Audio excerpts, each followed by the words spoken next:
I'm going to talk to you about identifying toxic people in your life and what to do about these people. First of all, let me say that I'm going to be using some of the work of Dr. Julie Gurner. She's a clinical psychologist, and she writes very succinctly, very clearly about the topic. And the reason it's important that you identify who these people are is because they can be the type of people who discourage you, the kind of people who make you feel bad about yourself, influence you negatively, and the type of people who, when you leave interactions with them, you can feel badly or feel like you've been put in a negative space. One of my favorite things that I've seen on social media is this little poster that says, "You are the CEO of your life." So as a CEO, you need to demote, promote, or terminate. You need to find good people to do life with. Life is very short, and we all need to get through it the best way we can. We don't need to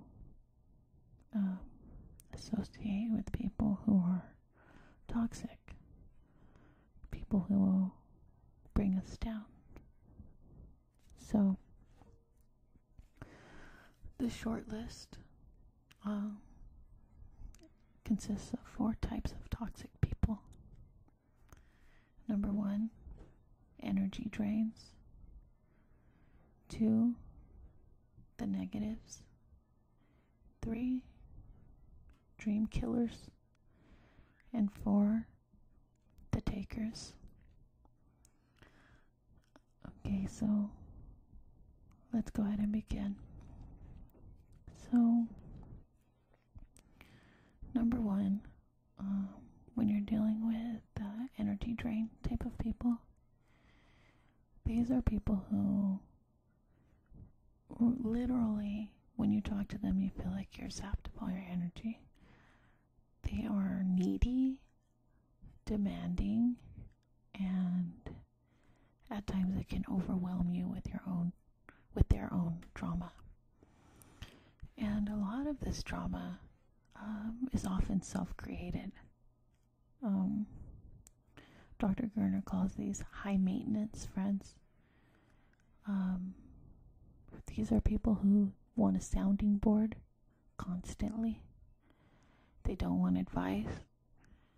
And if you've given it to them, they probably didn't take it anyways. They are drama kings, drama queens, who are always looking for an audience. On the inverse, this is a type of person who is rarely there for you. The type of person who, when you start to speak, they're not really engaged or even listening to you. They're probably thinking about the next thing they're going to say. I have a coworker who fits this to a T, constantly talking about a very negative relationship that she is in, one that she has been in for about 2 years, and she has no intention of getting out of it. And it's a very bad one. There's abuse and infidelity, but it's like she tells people about it, just wanting that audience, and I find myself constantly changing the subject, walking away, reducing contact, because it's really a drain, and I don't want to be a party to it, because frankly it's exhausting, and we all have our own issues and things going on. I don't want to be a part of someone else's. My energy should be used to take care of my family, my real friends, and things that support me and my goals in life. So if I feel there's something taking any of that energy away from me, then that's a big red flag. Gotta put a stop to that. Okay? Number 2, the negatives. This is a person who is always complaining. Everything is negative. These are individuals who might even put you or other people down. They constantly criticize. For these individuals, the glass is always half empty. You might even find yourself joining in on the negativity or feeling negatively during or after your conversations with them. These people are particularly problematic because they're like an infection. Misery loves company. They will drag you down with them emotionally. So, first thing you have to realize is that you should not take this person on as a project. Okay? I know that from time to time, and I'm guilty of this in the past, we have adopted these savior complexes, thinking that it's admirable to help somebody, to put them on the right path, to be their shoulder to cry on. Maybe it's a significant other for you. But we don't realize that for us pacifying them or talking to them from a non-professional standpoint, we actually may be interfering with their process towards wellness or health, because it's like self-medicating or bandaging a wound. People like this often need to get professional help. And if they have a handful of people who are just willing to listen to their negative spew, then we're really standing in the way of this person from getting the support that they need. Okay, number 3. Number 3 are the dream killers. You know who they are. They are the people who tell you why you are unrealistic, why your dreams won't work. They are discouraging, to say the least. They completely discount your needs. They often try to keep you confused, just throwing a lot of extra things out there. In truth, these people are quite often jealous of your ambitions, and they want you to stay stuck because maybe they are stuck, or their son, who is the same age as you, is stuck. So people like that can be very harmful because often they've personally experienced some type of failure, and they may not even realize that they're projecting their own disappointments on others. They've convinced themselves basically that because they didn't achieve, that others are likely not to achieve either. So this is the dream killer. I remember several years back having a coworker who was older than me. Actually, he was in a slightly higher position than me in my office, and I remember I was so young and eager, and I had all these ideas, and he was constantly saying, "Nope, that'll never work. Don't you think I've tried that before? What makes you think you would be different? Blah, blah, blah." And one time I just told him, "Why are you killing all my dreams?" And I guess I was super frustrated. He looked at me very matter-of-factly and said, sweetheart, my dreams were killed a long time ago. I have no problem stomping on yours now. And I was just like, wow, taken aback. There are actually people like this in the world. So, learn to recognize them, toughen up, cut them out, because they don't deserve your time. All right. Next one. The takers. Now, these are individuals who take from you. They take your time, your attention, or they use you for emotional support, but they give you nothing in return. Often the takers want money or rides or anything else they can get their hands on. But they're not real friends. You may know them, you may hang out with them, but friendship is a two-way street.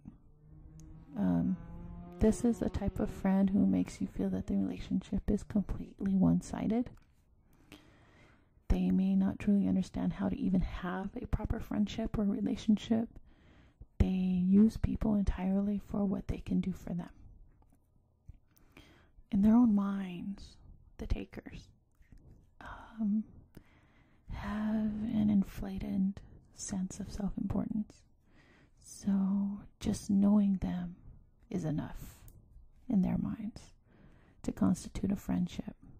And they make no bones about asking for rides, money, come over and listen to me bitch and moan. May I come over to your house and whine about my latest issue? These are the takers. So those are the major four. Energy drains, negatives, dream killers, and the takers. And any person can be a combination of several of these. Now, that's not to say that we don't have good friends, salt of the earth people who don't go through these things from time to time. But you really have to pay attention to the way you feel around these people. If you consistently leave interactions feeling badly or in a negative place, that is something to be considered. This may not be a good relationship for you. When you have interactions with people who are good friends, close family members, supportive people, you should feel uplifted, inspired, positive, happy, motivated.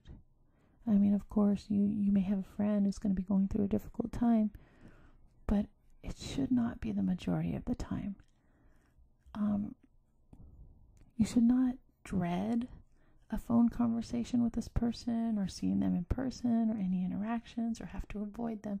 If you do dread these things, that is also a huge red flag waving. This may be a toxic relationship. So, okay, now that you've identified it, what can you do? All right, well, first off, some toxic people can't be completely eliminated because of obligation. Maybe they're a family member or a colleague that you have to work with. But if they are not people of obligation, then they are people of choice. So why would you ever choose negativity? Do not ever choose it, okay? So for those obligatory people you can't cut out, reduce contact. If you have to be in contact with this person because of work or family, reduce contact as much as possible. Try to use your email more. Talk weekly instead of daily. Try to avoid that one-on-one time because that is really when they are emotional vampires and they will drain. Socialize more with others at events or see them in groups. Don't allow them that intimate space with you that they so desperately want, because that is a time when they take. In extreme circumstances or with acquaintances, eliminate contact. I know this sounds pretty harsh, but it's your life. Your mental state is not worth tainting over anyone else's pathology or destructive nature or their negativity. cut them out of your equation. Ridding yourself of toxic influences is difficult. We're talking about people. I mean, even if they are toxic people, they'll resort to dysfunctional or toxic methods to try to keep you down and keep you around, so expect it. Rejection tends to bring out the worst in people. But if you want to move ahead in your life, to achieve your goals, and enjoy your path to happiness, it's an essential step. Figure out what anchors you in your current existence. I mean, there's nothing sadder than allowing yourself to be brought down by someone else's pathology. I mean, it sounds like common sense, but you'd be surprised at how many people will stay and stay and stay in this Stockholm syndrome of trying to help a friend or whatever it is. It's not your problem to fix. So let yourself off the hook, Everyone's an adult. Everyone has free will. You need to really find good people to do life with. Often when looking at others, we can see the destructive force that some people can be.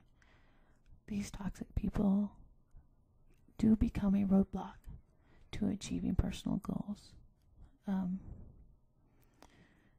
We've all had the experiences with family, acquaintances, significant others, friends, co-workers, etc., who leave us feeling exhausted, frustrated, discouraged, and basically feeling let down.